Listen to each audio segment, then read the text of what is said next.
Okay, Chodesh Tov everybody. We are on mitzvah number 76. Mitzvah Ayin Vav. Shelo yelech hadayan achar da'at harov bedinei nefashot. They were commanded that a judge shall not follow the opinion of the majority of judges in a capital case. Kesheyeh hatosefet ish echad levad. When the majority only exceeds the minority by one person. Ubeur zeh, the explanation is keshetiyeh machloket ben hadayanin bedin adam echad, where there's a disagreement between the judges regarding how to rule an individual that's being tried for capital offense.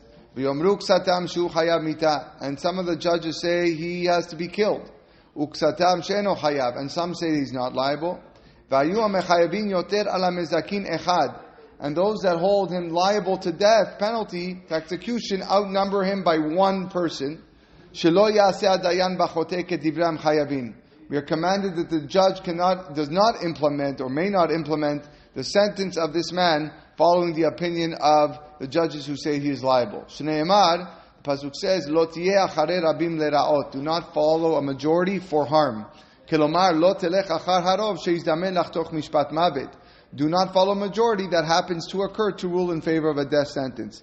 V'zeu leshon hakatuv she'amar lera'ot. This is the meaning of the word for harm. Kilomar lechiyuv mita means to say a liability to execution. V'zeh keshiyeh rov metumsam. This applies only when there is a limited majority. Kilomar she'achrea eno ela machmat ish echad, where it's only due to the vote of one person.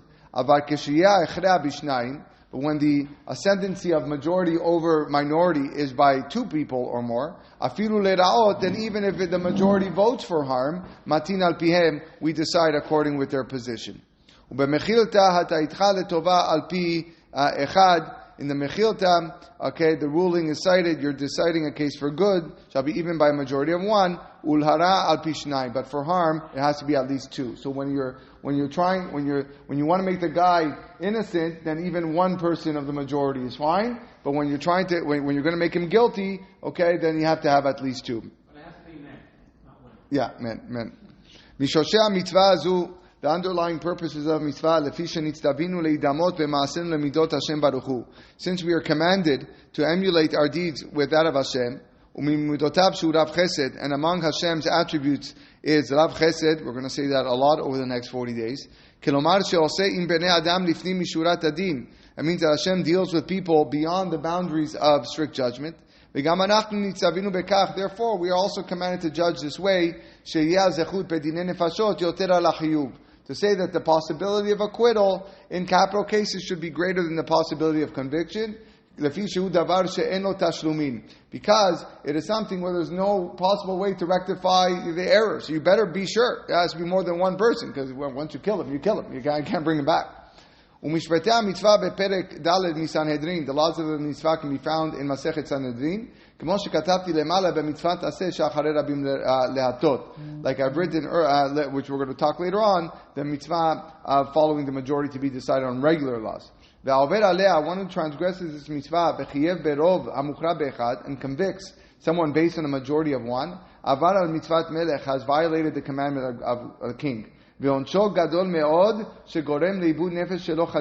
His punishment is exceedingly great, for he has caused an unlawful loss of life. Now there's an interesting insight over here that I want to read, since we have a few minutes left. As was explained in this mitzvah, a majority of two is needed to convict capital cases. There is, however, one instance where there is much greater majority to convict, yet the defendant cannot be held liable by Beit Din. Anybody know what that is? A greater majority, and we don't hold them liable. We don't hold them liable to execution. Pinchas, you remember from Gemara? So Gemara in Sanhedrin says that when the entire court is unanimous, when the whole court is unanimous in their opinion to convict, the defendant is exempt from the death penalty. So everybody says he's guilty, we don't kill him. The Gemara explains the reason for this law as follows. A court may not issue a death sentence on the same day that the case was initiated, so that the judges will have time to consider the matter further and perhaps find a basis upon which to acquit. Where all the judges are of the opinion that the defendant is guilty, however, such an overnight delay would be meaningless, as no arguments for acquittal have been left open for consideration at that time. Since delaying the verdict to the next day would serve no purpose, and handing it down that day is not allowed, the case cannot be brought to a conclusion by Beit Din. Now, in a way, this rule seems counterintuitive. If the case is so clear-cut as to generate a unanimous ruling from the Beit Din, surely the defendant is guilty. How may we understand the fact that the very clarity of his guilt leads to his acquittal? Many Achronim explain that in this case, the lack of deliberation in favor of the defendant is a sign of a critically deficient judicial process. In other judicial systems, the responsibility for presenting the case for the defense rests on the defendant himself or on an advocate for the defendant. In a Sanhedrin, however, the judges of the court serve in this capacity, as the court is charged with raising every possible reason or circumstance that could lead to acquittal. The phenomenon of not even one of the 23 judges finding any argument to acquit the defendant may indicate a lack of sufficient astuteness or patience on the part of the judges to adequately represent the defense. Alternatively, it may be a sign that the court is somehow tainted with a bias to convict. Either way, when the court is so unanimous that there is not one sustained argument for the defense, there is reason for concern that this vital function is not being properly conducted, and the case must therefore be closed. Indeed, according to some Achronim, in this case the defendant is subsequently tried in another court. It is only when a unanimous conviction occurs before the great Sanhedrin, that's 71 judges, after whose judgment no court can rule, that the defendant is absolved from the death penalty. Anyways, I thought that was a very interesting insight over there. Right? Yeah. Everyone agrees, so there's not a majority. Majority means there must be a minority. You're right. Good point. Good point. Good point. Okay. Chazak Baruch.